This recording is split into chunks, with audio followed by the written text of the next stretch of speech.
What up, guys? The Bench Buddies are back with the Week 4 XFL Power Rankings. As always, you got to hit that subscribe button down below to get us to 500 subscribers, where we will be doing an autographed item giveaway. And all you have to do to be entered into that is to be subscribed to our channel. So go hit that subscribe button. And at 8 in our Power Rankings, we have the Guardians staying put for the fourth time in as many rankings this year. They lose by 1 on a failed 1-point attempt on their only touchdown. And, simple. It's pretty simple to say it. This team is not good. They struggle on offense. Turnovers is not very good for them, averaging, I think it's 2.5 a game they're averaging, which is not good. But the defense, though, was a bright spot in this one, as they only allowed 178 yards. And that's a bright spot, I think, for next week's game, because they do face the Roughnecks, who are 3-0 and a team that can score with ease. So maybe the Guardians have a little momentum heading into that game. At 7, the Las Vegas Vipers check in here as well for the fourth time in a row in as many rankings. This one, though, I think they had a real shot at moving up, but unfortunately they couldn't pull it out in the end, as they lose a heartbreaker in the fourth to the Sea Dragons by 4.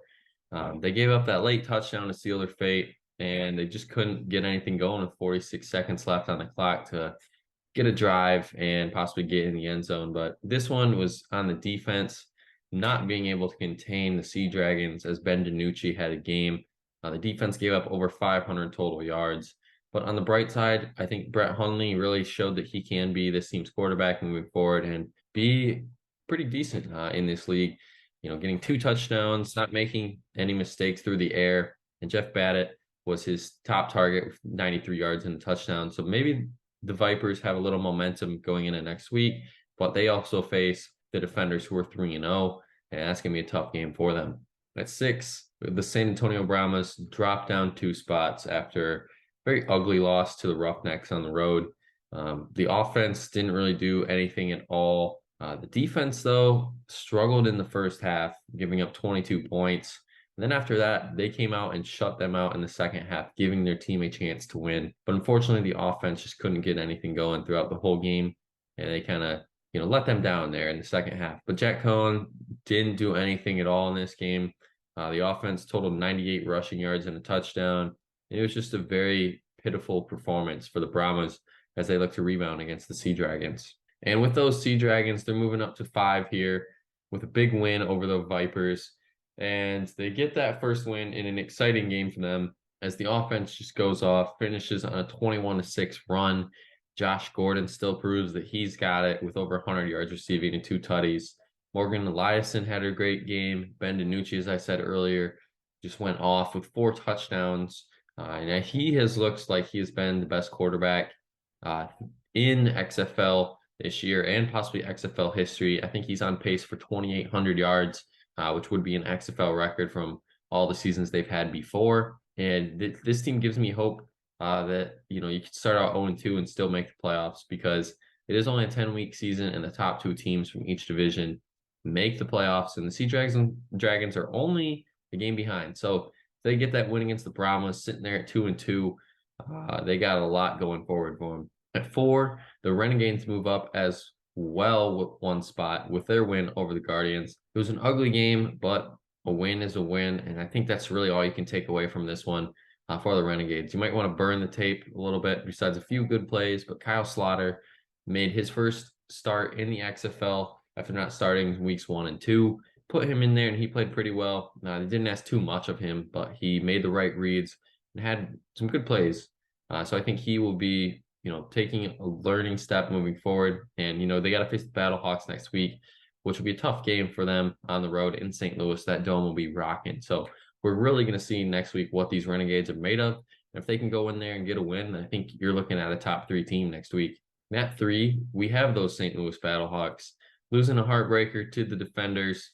This team got let down in the fourth quarter. 4 turnovers did them in as well. And AJ McCarron, though, had a great day with 4 touchdowns, but his 2 interceptions doesn't help. Hakeem Butler had a great day as well, looking like his top target for McCarron.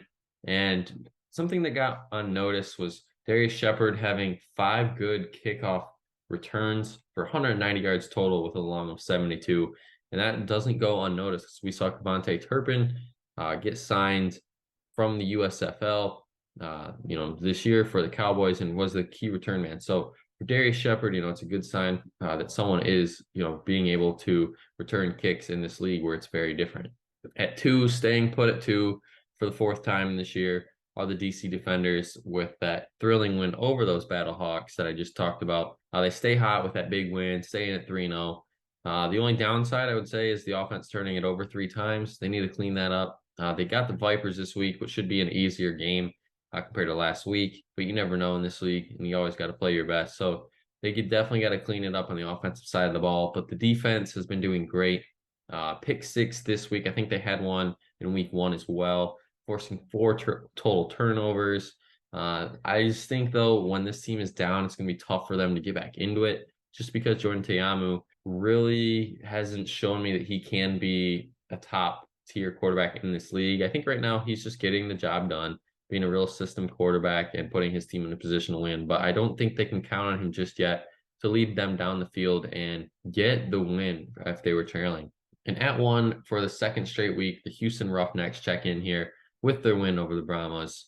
They go to Orlando next week, which should be probably the easiest win of the season, I think, just based off of these first 3 weeks. But the Roughnecks struggled in the second half, not scoring a single point. But they did hold the Brahmas to 162 total yards on defense. And, when you can do that, limit a team to that much usage and not really get anything going, it's going to be fairly easy to win a game. And we saw that, the second half, nothing really took place other than a late touchdown for the Brahmas. But Brandon Silvers has played great through his first 3 games. John Trey Kirkland had a great first half as well. But, Wade Phillips was not happy about how this game finished. He knows that this game could have been more of a blowout, and this team just didn't capitalize on that in the second half. But going into next week, I expect this Roughnecks team to put up at least 30 against those Guardians. And that's going to be it for this week's XFL Power Rankings. Make sure you guys hit that subscribe button down below to be up to date on all XFL content. But until the next time, the Bench Buddies are out.